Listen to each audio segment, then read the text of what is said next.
In the race to create the most accurate and trustworthy AI platform, it's not all cutthroat competition. Cisco has brought together some of the biggest names in the AI space, Dell, Google, Oracle, and Red Hat, to create the Internet of Agents.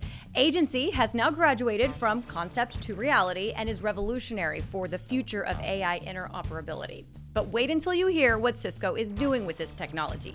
Vijoy Pandey from Outshift by Cisco is talking with Agents of Tech today about this exciting new venture.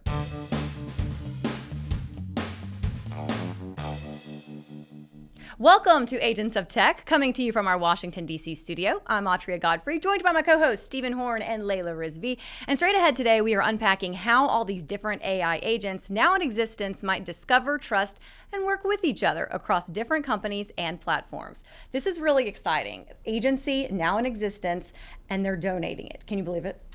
I think it's incredible. I mean, 2025 is the year of the agent. So for a company like Cisco to be donating a network effectively of agents to something like the Linux Foundation is incredible, especially when things are just so cutthroat, so secretive in the field of AI that everyone is, poaching talent from each other, spending billions of dollars to make even more billions of dollars. So it's a completely different approach in that it's not a single model. I mean, it's a network, and it's incredibly generous as well. Very.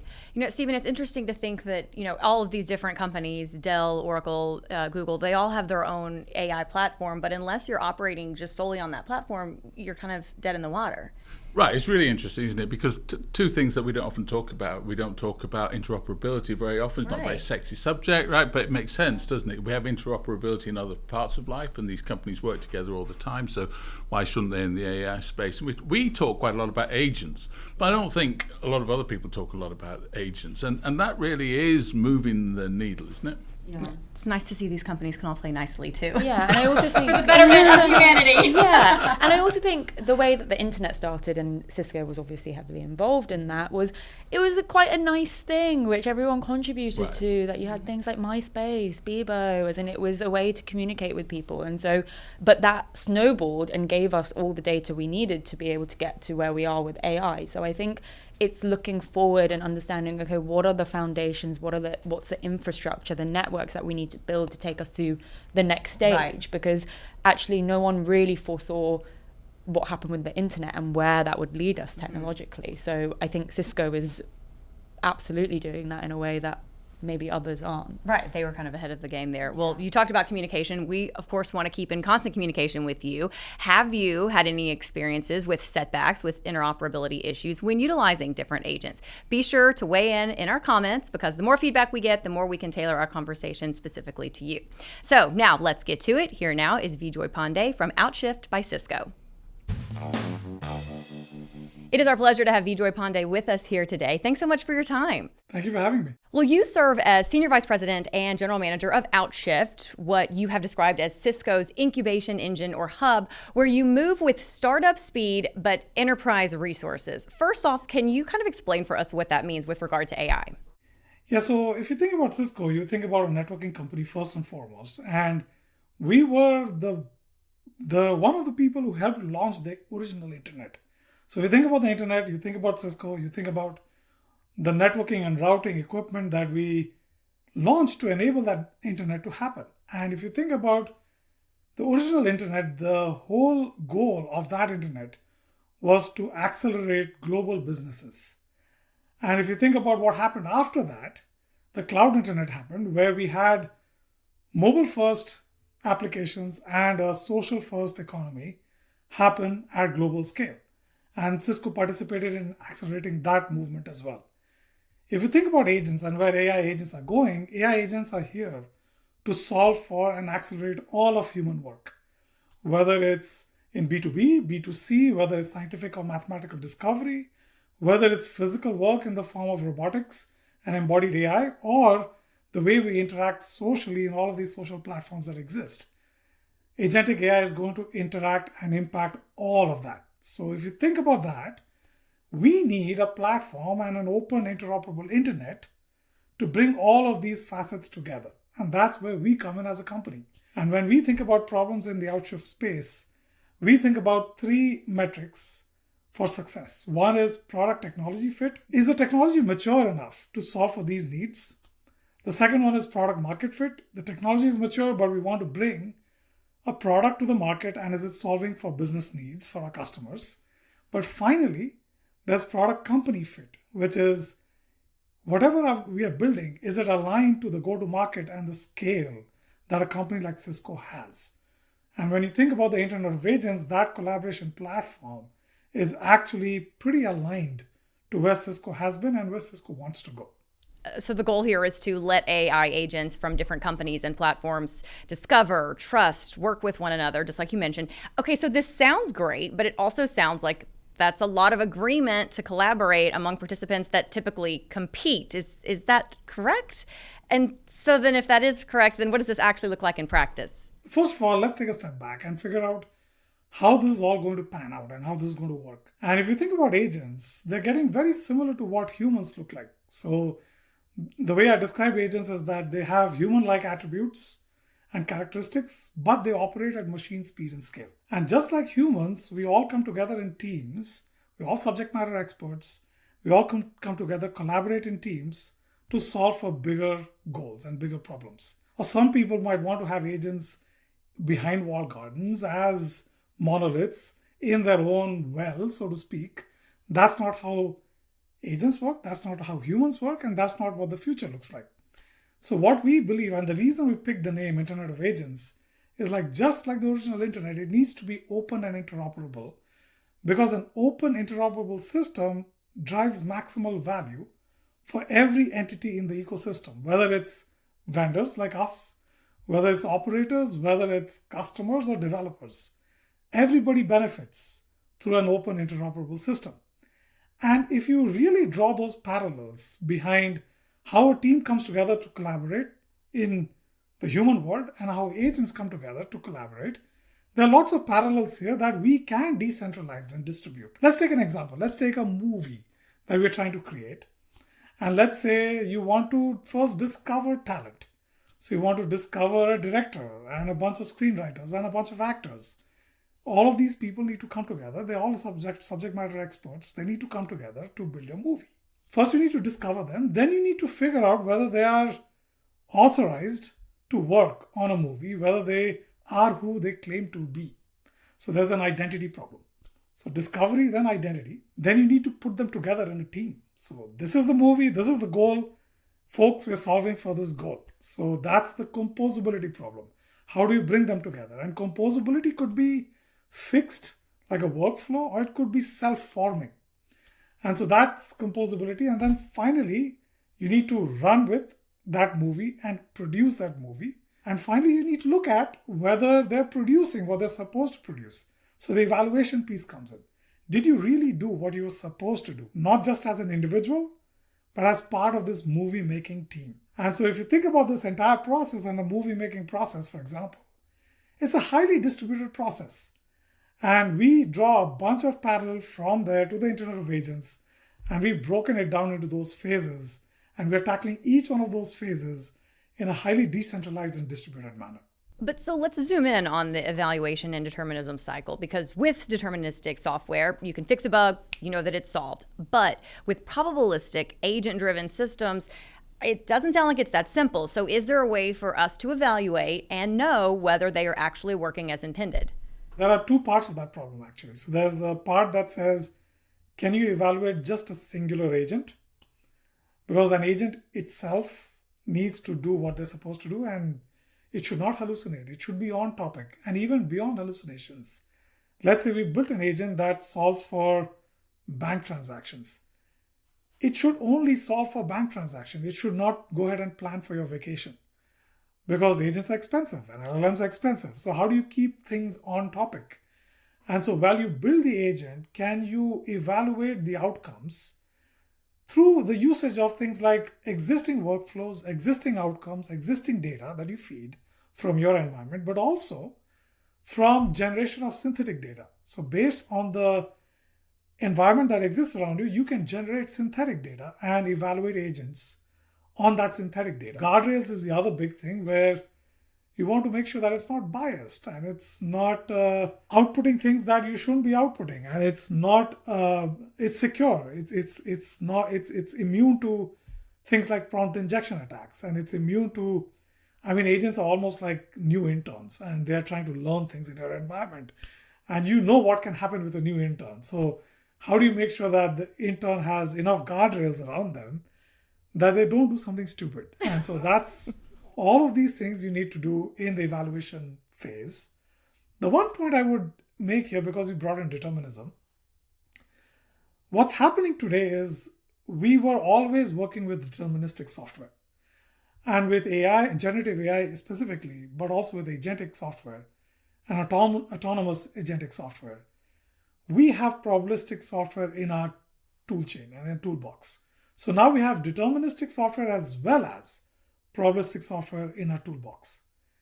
It does not mean that you take that hammer, which is the probabilistic software, and you go and search for a nail everywhere. We need to be really careful in how we construct these software systems moving forward, which have a combination of probabilistic software as well as deterministic software. And let's not try and force fit everything into the probabilistic domain. And that is really important because they both have strengths and weaknesses, and we need to make sure that we are leveraging the strengths and weaknesses properly. That's interesting. You keep talking, about trust, and, of course, trust is paramount when it comes to the success of AI, because if we as users don't have complete confidence that the agents are providing accurate output, then where are we? So to that point, when agents from these different vendors all try to collaborate, there is often a kind of cognitive dissonance. So if they're not speaking the same language, how do you overcome that to create that trust so that this collaboration is secure and reliable? And so that is a big problem that the industry is trying to solve. And even though you'll see a little bit of noise saying, yes, we've solved this in a multi-provider, multi-framework way, what we've really solved for is the syntactic nature of that communication. So let's say you are speaking English and I am speaking German. The way you construct your statements in English, noun before verb, might be different from the way I construct statements. And so that grammar manifests itself in agents based on where the agent has been created and where it sits. So whether it's on Amazon Bedrock, whether it's on Google Cloud, whether it's a framework like LangChain or Llama Index that we're using on-prem or on a cloud. So that's the grammar. What the industry has solved for so far is making sure that everybody understands the grammar. So now everybody's speaking English. But we know that that's not the end. Because when I say something, the intent could be very different based on my intonation, based on what I have in my head and how I phrase it. And the same words in English can mean different things to different people. So the next step is to take that intent communication and figure out how to parse that and make it more deterministic. So it's kind of getting everyone to have the same definition of best, for example. When a human says, agent, find me the best price for this flight. What does best mean? It's not deterministic. It's very fluid. Then the agent comes back and says, here you go. This is the best price. And I'm 90% confident that this is the best price. What does that mean? And what does 90% mean? And is the 90% same across a Salesforce or a Cisco or an Apple? So I think that's the starting point. But from there, you get into reputation. Because if somebody means 90% consistently, their reputation goes higher. If somebody says, this is a task based on the communication and I need authorization for this task, then their trust goes higher. And so from their trust and identity and evaluation, all of that flows from that semantic layer. And that's what we all need to work towards. But it's an unsolved problem and we're all working on that problem. Okay, so you've created AGNTCY, this internet of agents, bringing together several of the biggest heavy hitters in the AI realm to do so. You put this together, it's revolutionary, it's incredible, and then you just give it away. You've donated it to the Linux Foundation. Some might say, why? Why would you take the open source route? The reason why Cisco is in this space is because we were one of the big players in creating the original internet. And we feel that things have not really worked out that way as we've migrated towards the different other parts of the infrastructure stack that have taken shape. And so for the Internet of Agents, we really want that internet to be open and interoperable. But we also want to drive an opinion as to how this should take shape. We want other players, again, we want players from the operator community, from the vendor community, and what good is a platform or an infrastructure if developers and customers are not happy about it. So we want developers and customers, all of these four personas, to come in and help us shape where the Internet of Agents goes. And even though we open sourced it back in March as a Cisco forward open source project with LangChain and with Galileo, we wanted to bring it to the Linux Foundation, which is a neutral foundation for neutral governance. It's really credible. We've worked with them in the past. They have the wherewithal to grow the community and maintain the community. So which is something that we would want the Linux Foundation to do. It's not Cisco's job to grow that community and maintain the community. And finally, we want some big names to be part of the journey. And it's always better for a project to be at a neutral place for a big name to be part of the journey. And so we formed it with Google, Red Hat, Oracle, Dell, and us as formative members. And we actually are seeing a lot of interest from other big vendors and operators and customers as well who want to join. And the whole goal here is to build a common steering committee that is not Cisco-led, that is led by all these players, because we are moving the ball forward as a whole industry. Let's talk real-world deployment. Do you have any concrete examples of how enterprises are already deploying this at scale? Within the past 6 months, I mean, it's only been 6 to 7 months, we've seen so many deployments, not just from Cisco working with those customers and partners, but also from other players, where we are seeing some real-world deployments. And so the first one I want to talk about is this company called SoftServe that actually is in the video, that built something in the video surveillance space. So here you have a multi-agent system that is talking to each other in a video, audio, environment, but is also accessing old school, old world tools and databases and software to drive awareness in that organization if something goes wrong, for example. These guys took the directory to build all of their agents and to make sure that they are discoverable in terms of capabilities, because they're also working with a whole host of partners that are contributing capabilities into the space. They then leveraged this messaging layer that we built in agency called SLIM, stands for Secure Low Latency Interactive Messaging.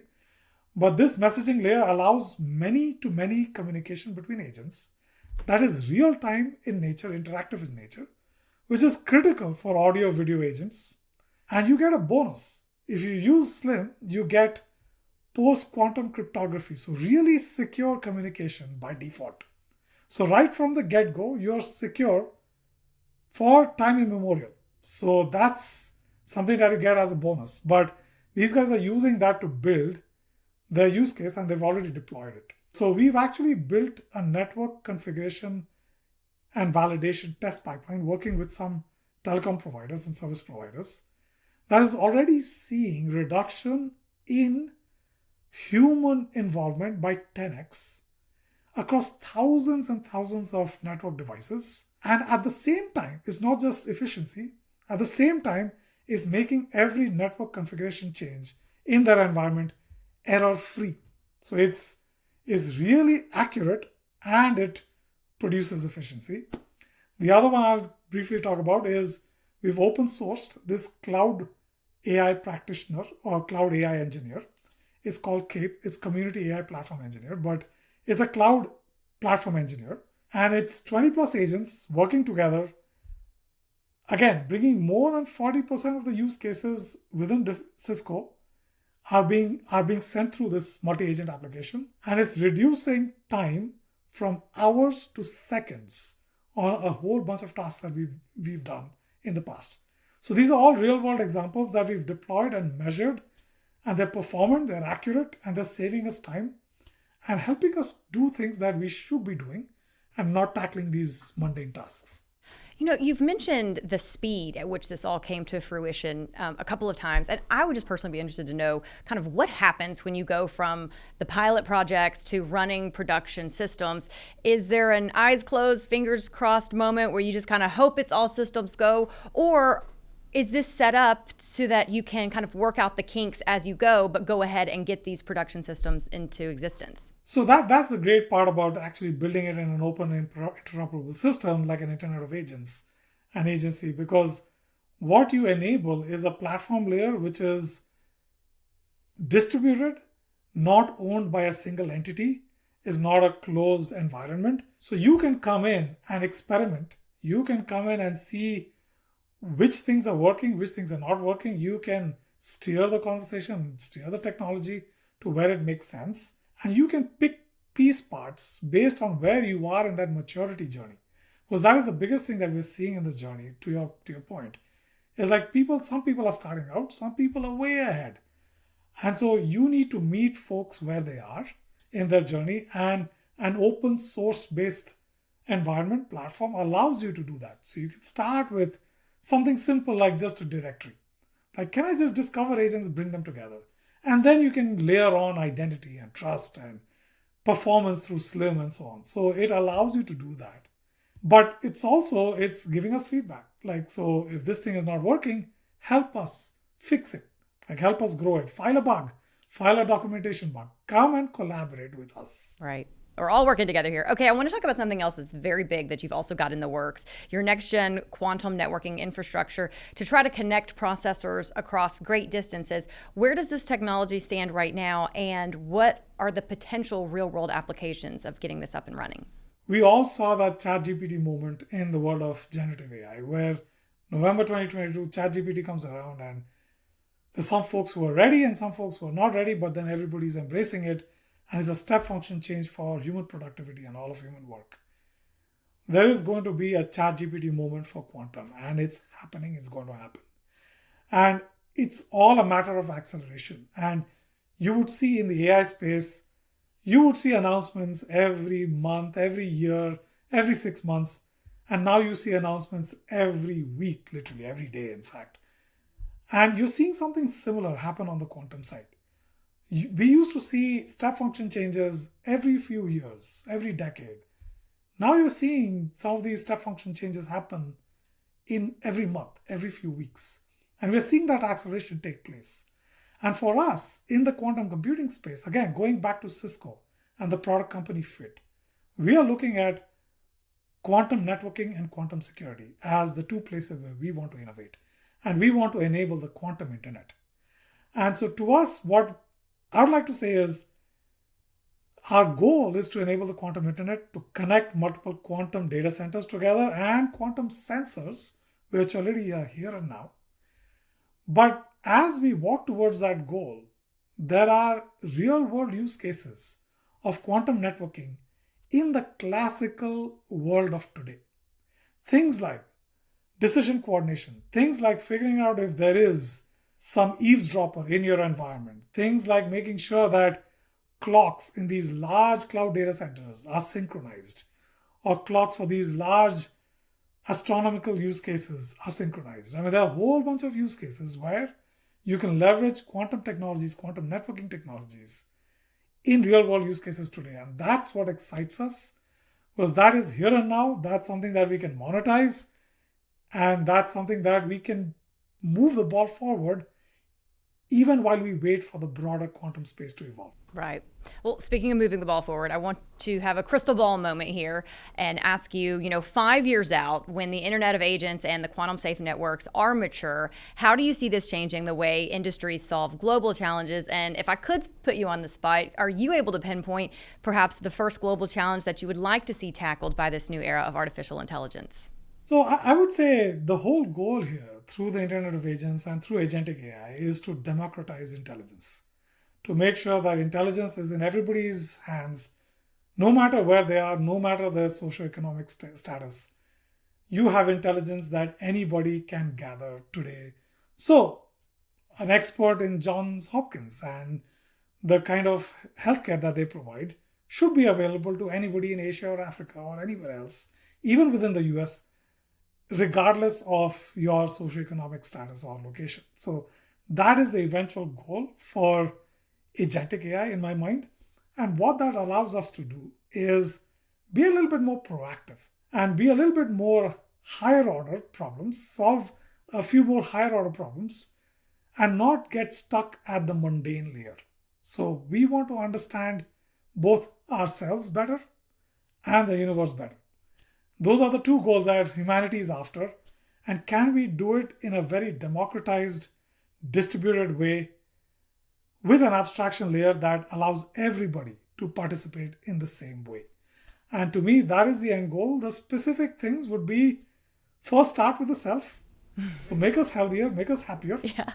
So get the drugs out, cure the common cold, get cancer out of the way, make us live longer, but then help us understand the universe, because that is the ultimate goal for all humans. Right. Well, Vijoy Pandey, it is exquisite and incredible what you and your team at Cisco is doing, and we certainly thank you for joining us today to tell us all about it. Appreciate your time. Thank you, and this was a great conversation. All right, so really fascinating new technology that obviously they've unveiled, but also a really interesting conversation. As an entrepreneur, as a business owner, I would love your thoughts on their philosophy of startup speed, but enterprise resources, and the way that they're thinking things through. That's the nirvana, isn't it? That's what everybody wants. They want to sort of act like a startup, but they want the resources and the money to scale and build the systems. And usually that falls flat in its face, right? Because one thinks one way and the other thinks the other way. But no, in this case, I think that's really true. And I think the point Leila was making at the beginning about infrastructure, about systems, about building that in this space, which again is what they're doing, is kind of like really interesting. Again, not the sexiest of subjects. You don't read a lot about it, but I think is really important. And the whole concept of agency, I mean, when I was talking to Vijoy, my thought was, I can't believe it's taken somebody this long to really come up with this. You would think that having all of these platforms that could work, collaboratively with each other. Yeah, and have agents that you can discover, that they can team up with each other, they can work together and get the job done. Whereas, I mean, you've got lots of people saying, use my agent, but I don't think you can actually get that much utility from a single agent. It's like saying a single employee, I'm going to run my entire company with one employee that's really good and should hopefully get it all. Well, it's not, is it? It's not realistic. But you're already starting to get this problem where every single software, piece of software you use offers you agents. Well, how many agents can you have? I mean, you can't have a cabal of hundreds of agents, can you? These people have got to get these agents to work together, haven't they? Yeah, exactly. And you can't have, actually my agent can't see that because of these guidelines and these terms and conditions. So like that completely causes friction in the entire system, and so you don't get anywhere, and that technology is stunted.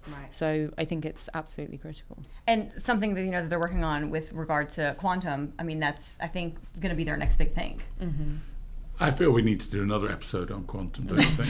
Think Vijoy could come back just to talk specifically about quantum. I think so. Yeah, they're really investing, and it seems like really shifting their focus to and laying the pipes for what will be a quantum future, but not necessarily trying to build the next quantum computer which is going to change everything, but they're anticipating that technological change, and they're again doing what they do best, which is kind of building these networks, this infrastructure, and laying the groundwork for this future environment, which is going to be inevitable. It's not a matter of if, it's when. I don't think the when is that far away now. Before a quantum computer. I mean, look, we've had the theory since Einstein, right? And now I think we are getting to the point where we will see a quantum computer in the next 2 or 3 years.